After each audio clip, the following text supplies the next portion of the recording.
Hello, जय हिंद दोस्तों। हमारे चैनल में स्वागत है आप सबका। आज जो है दूसरा चैप्टर लेके आए हैं।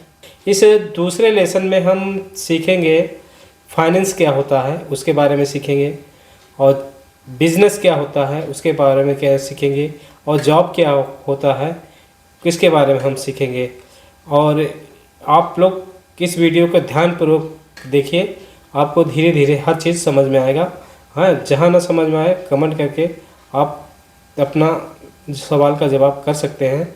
और इस वीडियो को आप लाइक और सब्सक्राइब इसलिए कर दीजिए, धीरे धीरे जैसे जैसे लेसन आगे बढ़ता जाएगा वैसे आपको और बढ़िया चैप्टर लगेगा, और हर एक सब्जेक्ट आपको धीरे धीरे बढ़िया लगेगा और बढ़िया इंटरेस्टिंग लगेगा। और इस इंटरेस्टिंग के साथ जब सीखिएगा तो आगे चल के आपको बहुत सारी चीज़ें जानकारी होने के बाद आप जो है स्टॉक मार्केट में जो बेनिफिट होता है और आप भरपूर फ़ायदा ले सकते हैं। चलिए शुरू करते हैं। जिसमें वस्तुएं या सेवाओं का उत्पादन, खरीद, बिक्री या वितरण करके मुनाफा कमाया जा सकता है। बिजनेस का उद्देश्य आमतौर पर लाभ कमाना होता है, लेकिन इसमें ग्राहकों की ज़रूरत को पूरा करना और समाज में मूल्य जोड़ना भी शामिल होता है। बिजनेस कितने प्रकार के होते हैं इसके बारे में हम समझते हैं। पहला है सोल प्रोप्राइटरशिप। सोल प्रोप्राइटरशिप क्या होता है? यह एक ही व्यक्ति द्वारा संचालित व्यवसाय होता है, यानी कि एक ही व्यक्ति, यानी कि खुद ही एक व्यक्ति द्वारा संचालित होता है। उदाहरण के तौर पे किराने की दुकान, सैलून की दुकान, छोटे छोटे रिटेलर या बड़ा ही रिटेलर क्यों ना हो लेकिन खुद का हो, तो सोल प्रोप्राइटरशिप में आता है। अगला है पार्टनरशिप। दो या दो से अधिक व्यक्ति द्वारा जो मिलकर संचालित व्यवसाय करते हैं उनको पार्टनरशिप बिजनेस कहते हैं। उदाहरण के तौर पे लॉ फार्म्स, कंसल्टेंसी फर्म या कोई जो है मिल के जो है बिजनेस करते हैं, दो से या दो व्यक्तियों से अधिक मिल के बिजनेस करते हैं तो पार्टनरशिप बिजनेस कहलाता है। तीसरा है private limited company. Private limited company क्या है? इसमें शेयर धारकों की संख्या सीमित होती है और कंपनी कानूनी रूप से अलग इकाई होती है, जैसे छोटी इकाई होती है। कंपनियां स्टार्टअप यहीं से करती हैं। हाँ, अगला है पब्लिक लिमिटेड कंपनी। ये बड़ी कंपनियां हैं जो शेयर बाजार में सूचीबद्ध होती है, यानी लिस्टेड होती है और आम जनता से पूंजी जुटाती है। उदाहरण के तरफ से जैसे टाटा मोटर्स हो गया, रिलायंस इंडस्ट्रीज हो गया, ये सब जो है पब्लिक लिमिटेड कंपनी होती है जो आम जनता से शेयर के रूप में पैसा लेके अपना बिजनेस करती है। अगला है फ्रेंचाइजी। फ्रेंचाइजी क्या होता है? किसी प्रसिद्ध ब्रांड के नाम पर व्यवसाय चलाना। जैसे किसी नामी जामी कंपनी होती है, उसके नाम से उसके ब्रांड पर जो बिजनेस करते हैं वो फ्रेंचाइजी बिजनेस कहलाते हैं। जैसे मैकडॉनल्ड्स, डोमिनोज, ये सारी कंपनियां हैं, उनकी फ्रेंचाइजी लेके काम किया जाता है तो फ्रेंचाइजी बिजनेस कहलाता है। और बिजनेस शुरू करने के लिए आवश्यक कदम क्या है, इसके बारे में आइडिया क्या है, उसके बारे में हम समझते हैं। नए बिजनेस शुरू करने के लिए निम्नलिखित आइडिया होते हैं। जो नंबर 1 है, आइडिया चुनें। अपने कौशल, रुचि और बाजार की मांग के अनुसार आइडिया का चयन करें। मतलब कि आपके जो कौशल है, बुद्धि विवेक के अनुसार, रुचि के अनुसार कोई बिजनेस ओपन करिए, कोई स्टोर खोलिए जो बाजार में मांग हो, ऐसा आइडिया का चयन आप करिए। और दूसरा है बिजनेस प्लान तैयार करें। अपने बिजनेस का रोड मैप बनाइए, कैसे आपको बनाना है, कैसे प्रोग्रेस कर गया है, उसके बारे में रेखांकित करके अपने बिजनेस को रोड मैप बनाइए, जिसमें उत्पाद, सेवाएं, लक्षित ग्राहक, मार्केटिंग रणनीति और वित्तीय योजना जैसी हो। अगला है पंजीकरण और लाइसेंस। बिजनेस करने के लिए अपने कानूनी रूप से पंजीकृत कराएं, आवश्यक लाइसेंस प्राप्त करें, जैसे एमएसएमई का रजिस्ट्रेशन कराएं, हाँ, या जीएसटी बनवाएं।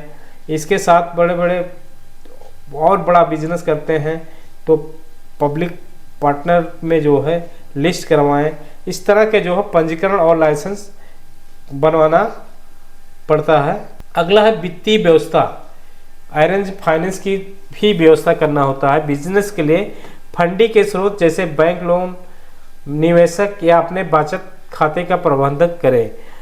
मतलब वित्तीय फाइनेंस की ज़रूरत पड़ती है, जिसमें से आपके पास फंड है या फंड नहीं है तो बैंक से लोन ले सकते हैं या निवेश करके आम पब्लिक से पैसा लेके वित्तीय फाइनेंस की व्यवस्था कर सकते हैं।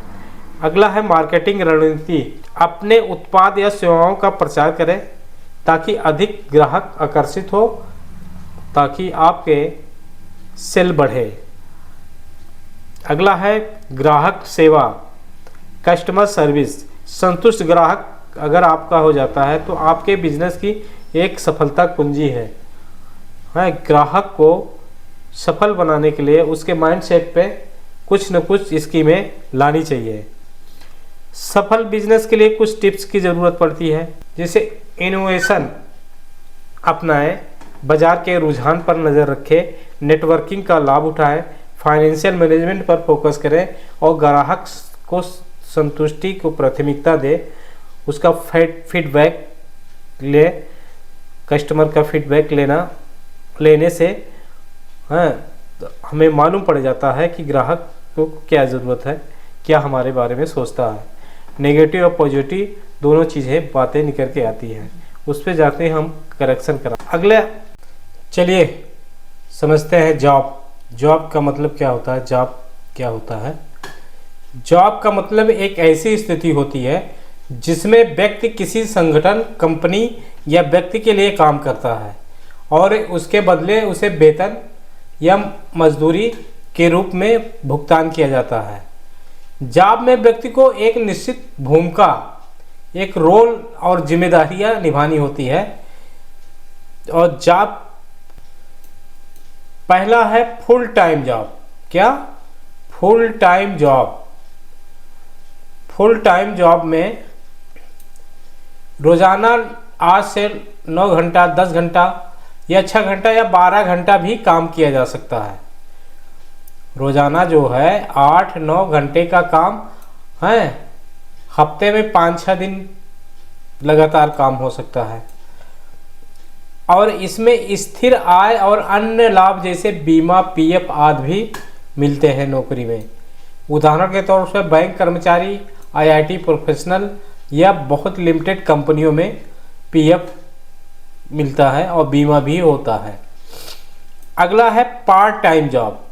पार्ट टाइम जॉब किसे कहते हैं? कम घंटों का काम, आमतौर पर विद्यार्थी या फ्रीलांसर इसे अपनाते हैं। ये पार्ट टाइम जॉब होता है, इसमें समय का कोई पाबंदी नहीं होता है, चाहे जब 2 घंटा, 4 घंटा, 5 घंटा अपनी मर्जी से कर लेते हैं। जैसे ट्यूटर वाले होते हैं, कोचिंग वाले होते हैं, कैफ़े वाले होते हैं या डिलीवरी बॉय वाले जो होते हैं। जो है फ्रीलांसिंग, इस जॉब फ्रीलांसिंग जॉब क्या होता है? व्यक्ति स्वतंत्र रूप से प्रोजेक्ट के आधार पर काम करता है। उदाहरण के तौर पे ग्राफिक डिजाइनर, कंटेंट राइटर।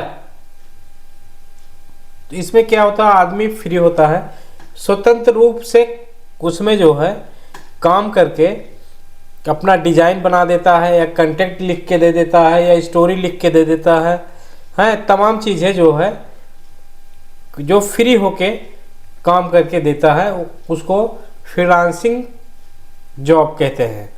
अगला है कॉन्ट्रैक्ट बेस्ड जॉब, यानी कि कॉन्ट्रैक्ट किसी निश्चित अवधि के लिए अनुबंध कॉन्ट्रैक्ट पर काम करना होता है। उदाहरण के तौर पे कंसल्टेंट, प्रोजेक्ट मैनेजमेंट, ये सब जो है कॉन्ट्रैक्ट बेस्ड जॉब में आते हैं।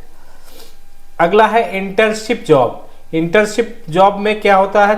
जैसे छात्र हो गए या नए पेशेवरों के लिए सीखने और अनुभव हासिल करने का अवसर उन लोगों को मिलता है। जैसे उदाहरण के तौर पर आईटी कंपनियों में समर इंटर्नशिप बनाते हैं, उसमें जो लोग जॉब करते हैं। और सरकारी बनाम निजी, यानी कि सरकारी जॉब और प्राइवेट जॉब में क्या अंतर है, क्या विशेषताएं हैं, पहले देख लीजिए। पहले सरकारी जॉब में सुरक्षा, स्थिरता और सुरक्षित भविष्य होता है, और प्राइवेट जॉब में कंपनी के प्रदर्शन पर निर्भर करता है। आप कितना वहाँ अच्छा प्राइवेट जॉब में कितना अच्छा काम कर सकते हैं, उसके प्रदर्शन प्रमोशन पे डिपेंड करता है। और सरकारी जॉब में स्थिर होता है और सुरक्षित भविष्य होता है। अगला है वेतन। सैलरी जो है सरकारी वेतन में स्थिर होता है, फिक्स टाइप होता है और उसमें भत्ते भी मिलते हैं। और प्राइवेट जॉब में प्रदर्शन के आधार पर वेतन मिलता है और वेतन को बढ़ाया भी जाता है और टीए भी मिलता है। और काम का दबाव सामान्य तौर पे सरकारी जॉब में कम होता है, और प्राइवेट जॉब में समय सीमा और टारगेट का दबाव बहुत अधिक हो रहता है। और प्रमोशन जो है सरकारी जॉब में अनुभव के आधार पर प्रमोशन होता है, और प्राइवेट जॉब में प्रदर्शन के आधार पर तेजी ग्रोथ अगर होता है तब उसमें प्रमोशन देते हैं। भैया अब आगे चलते हैं। जॉब पाने के लिए ज़रूरी स्किल क्या होते हैं। जॉब पाने के लिए कम्युनिकेशन स्किल जो है रहना चाहिए, टाइम मैनेजमेंट भी आपके पास रहना चाहिए, टेक्निकल स्किल भी सीखा रहना चाहिए, और लीडरशिप और टीम वर्क बनाने का अनुभव भी होना चाहिए, और समस्या सुलझाने की क्षमता है। कोई भी प्रॉब्लम आ जाती है, हम उसको जो उस समस्या को सुलझाने के लिए क्षमता होना चाहिए। और अगला है जॉब पाने के लिए कदम क्या होता है। करियर गोल तय करें, पहले आप करियर बनाएं, आप और अपना रिज्यूम और कवर लेटर बनाएं, और ऑनलाइन जॉब पोर्टल पे प्रोफाइल वगैरह बना के रखिए। इंटरव्यू की तैयारी करें, नेटवर्किंग के जरिए अवसर खोजें, हैं। ये सारे जॉब पाने के लिए एक बड़ा सा कदम होता है। एक अगला है लोकप्रिय फील्ड क्या क्या है इसमें। पहले है आईटीआई, बैंकिंग और फाइनेंस क्षेत्र, मार्केटिंग और सेल्स के क्षेत्र में, स्वास्थ्य सेवाएं के क्षेत्र में, एजुकेशन के क्षेत्र में, ई कॉमर्स और रिटेल के क्षेत्र में, फाइनेंस। ये सारे क्षेत्र में जो है आपको जो है जॉब करने के लिए फील्ड है बैंकिंग और फाइनेंस, मार्केटिंग और सेल्स, स्वास्थ्य और सेवा, शिक्षा, ई कॉमर्स और रिटेल। चलिए अब हम फाइनेंस के बारे में समझते हैं। फाइनेंस क्या है। फाइनेंस का अर्थ है धन, मनी का प्रबंधन करना, मैनेजमेंट। फाइनेंस का मैनेजमेंट जो किया जाता है मनी से ताल्लुकात होता है। इसमें धन की योजना बनाना होता है और निवेश इन्वेस्टमेंट करना तथा बचत सेविंग करना और भविष्य की ज़रूरतों के लिए सही तरीके से पूंजी का उपयोग करना शामिल होता है। अर्थात फाइनेंस के प्रमुख क्षेत्र क्या होते हैं। फाइनेंस के 3 प्रमुख में विभाजित किया जा सकता है। फाइनेंस के 3 मुख्य भाग होते हैं। पहला है पर्सनल फाइनेंस। पर्सनल फाइनेंस में व्यक्तिगत आय, खर्च, बचत और निवेश का प्रबंधन किया जाता है। उदाहरण के तौर पे बजट बनाना, बचत योजना, लोन लेना और लोन को देना, रिटायरमेंट प्लानिंग, ये सब जो है पर्सनल फाइनेंस होता है। और अगला है कॉर्पोरेट फाइनेंस। कॉर्पोरेट और संगठनों, कंपनियां और संगठनों द्वारा अपने फंड को सही तरीके से प्रबंधित करना, ये कॉर्पोरेट फाइनेंस कहलाता है। उदाहरण के तौर पे पूंजी जुटाना, निवेश निर्णय और लाभ का वितरण। अगला है तीसरा है पब्लिक फाइनेंस। पब्लिक फाइनेंस क्या होता है। सरकार द्वारा कर यानी कि टैक्स, व्यय और उधार का प्रबंधन करना, और उदाहरण के तौर पर बजट निर्माण करना, सरकारी योजनाओं, इंफ्रास्ट्रक्चर। उदाहरण के तौर से बजट निर्माण, सरकारी योजनाएं, इंफ्रास्ट्रक्चर फंडिंग का उपयोग करना, ये जो है पब्लिक फाइनेंस में आता है। और फाइनेंस के महत्वपूर्ण घटक क्या है, इसके बारे में समझते हैं। पहला है कि बजट बनाना पड़ता है। आय और खर्च का संतुलन बनाकर धन का सही प्रबंधन करना। उदाहरण के तौर पे मासिक खर्च का प्लान करना, ईयरली खर्च का प्लान करना, ये जो है बजट फाइनेंस के रूप में आता है। अगला है सेविंग करना। भविष्य के लिए जो धन को सुरक्षित करना होता है, ताकि कल का जो है किसी इमरजेंसी फंड की ज़रूरत पड़े, तो इमरजेंसी फंड के लिए सेविंग करना बहुत ज़रूरी है। जैसे फिक्स डिपॉजिट कर लो, SIP कर लीजिए, PPF कर लीजिए, हैं। इससे जो है आपका पैसे का ग्रोथ भी हो जाएगा और जो है इमरजेंसी के लिए फंड भी रहेगा।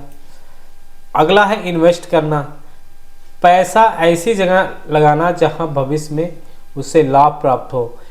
मतलब कि सेविंग से जो बचता है, कुछ पैसे इन्वेस्ट के लिए भी रखा जाता है। इन्वेस्ट में पैसा ऐसी जगह लगाना चाहिए जहां भविष्य में उसका लाभ हो।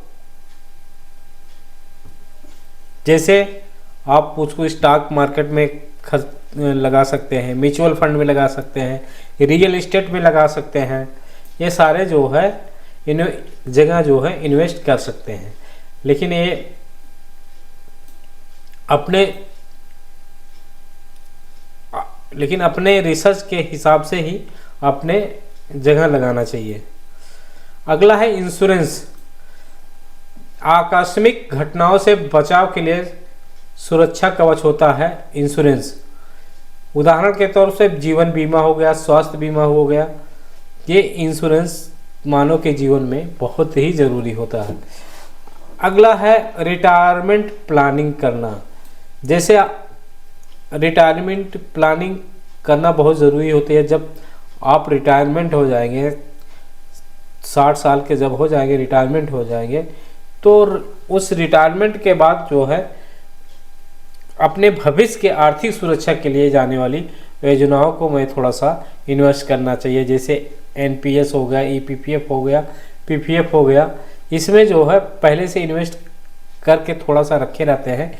कल का समय जब 60 साल रिटायरमेंट में होता तो एक सेविंग से अच्छा पैसा मिलता है, जो हमारे लिए फंड की ज़रूरत पड़ती है। अगला है इन्वेस्टमेंट के लिए लोकप्रिय विकल्प क्या है, पॉपुलर इन्वेस्ट ऑप्शन क्या है, कि इन्वेस्टमेंट कहाँ करें और कैसे करें। आप स्टॉक मार्केट में इन्वेस्ट कर सकते हैं, म्यूचुअल फंड में इन्वेस्ट कर सकते हैं, गोल्ड या सिल्वर में इन्वेस्ट कर सकते हैं, या रियल इस्टेट में इन्वेस्ट कर सकते हैं, क्रिप्टो करेंसी में भी इन्वेस्ट कर सकते हैं, बॉन्ड में भी इन्वेस्ट कर सकते हैं, और सारी चीज़ों में आप इन्वेस्ट कर सकते हैं। स्टॉक मार्केट में इन्वेस्ट करते हैं तो इसमें रिस्क ज़्यादा रहता है और प्रॉफिट भी अधिक होता है। और म्यूचुअल फंड में इन्वेस्ट करते हैं, इसमें रिस्क रहता है, कम रहता है, उसी हिसाब से कम प्रॉफिट भी मिलता है। और गोल्ड और सिल्वर में इन्वेस्ट करते हैं, इसमें प्रॉफिट का चांस ज़्यादा रहता है और लॉस होने का बहुत कम रहता है। हल्का फुल्का रहता है, बहुत ज़्यादा नहीं रहता। अगर लक सही नहीं है या सिस्टम सही नहीं है तो आपका थोड़ा सा लॉस होने का रहेगा। और रियल इस्टेट में इसमें प्रॉफिट बहुत ही कम रहता है और बहुत ही कम नुकसान भी रहता है। नुकसान प्रिय केस में कभी काल हो जाएगा तो हो जाएगा, नहीं तो बहुत कम चांस है कि आपका रियल एस्टेट में नुकसान हो। अगला है क्रिप्टो करेंसी। क्रिप्टो करेंसी में इसमें वैलिडिटी ज़्यादा होती है और इसमें प्रॉफिट बहुत ही अधिक होने का चांस ज़्यादा रहता है। उसी हिसाब से बहुत अधिक जो है आपका जो है नुकसान होने का भी डर लगा रहता है। और अगला है बॉन्ड। बॉन्ड में क्या है, किसी कंपनी का जब बॉन्ड ले लेते हैं तो एक परसेंटेज के हिसाब से मिलता है। इसमें भी प्रॉफिट अच्छा मिलता है, 10% 15% तक का भी जो है रिटर्निंग मिलती है और इसमें नुकसान होने का चांस थोड़ा सा मामूली से होता है और प्रॉफिट भी जो है उसी लेवल में होता है। और फाइनेंस में सफलता के लिए टिप्स क्या होते हैं इसके बारे में हम थोड़ा सा समझ लें। फाइनेंस में सफलता के लिए टिप्स हैं, आय और खर्च पे नियंत्रण कर रखें, बजटिंग और सेविंग की आदत डालें, अपने निवेश के विविधता दें, लॉन्ग टर्म की योजनाओं पर ध्यान केंद्रित करें और फाइनेंशियल एजुकेशनल को थोड़ा सा लिटरेसी आप बढ़ाइए, सीखिए। और फाइनेंस से जुड़े प्रमुख शब्द क्या है, ROI रिटर्न ऑफ इन्वेस्टमेंट, निवेश में मिलने वाले को रिटर्न कहते हैं। एसेट संपत्ति को जो अपने आप के लिए मूल्यवान होती है। लिबिलिटीज वह ऋण जो दायित्व जो अपने आप को चुकाने होते हैं। इन्फ्लेशन वस्तुओं और सेवाओं की कीमतों में बढ़ोतरी को इन्फ्लेशन कहते हैं। इक्विटी कंपनी में आपकी हिस्सेदारी को किसी शेयर मार्केट स्टॉक मार्केट में खरीदते हैं तो एक हिस्सेदारी आपकी बन जाती है, उसे इक्विटी कहते हैं। ठीक है, इस क्लास वीडियो 2 को देखने के लिए बहुत बहुत धन्यवाद।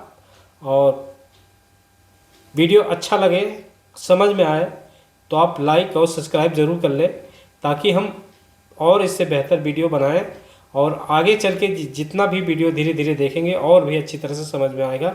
और लाइक और सब्सक्राइब करते हैं तो मैं इस वीडियो का नोट PDF के रूप में आप लोग को फ्री ऑफ कास्ट दूंगा, एक भी पैसा आपको लगेगा नहीं और ना ही आपको उतना नोट बनाने के लिए मेहनत करनी पड़ेगी या कहीं से और नोट टैक्स जुटाना नहीं पड़ेगा।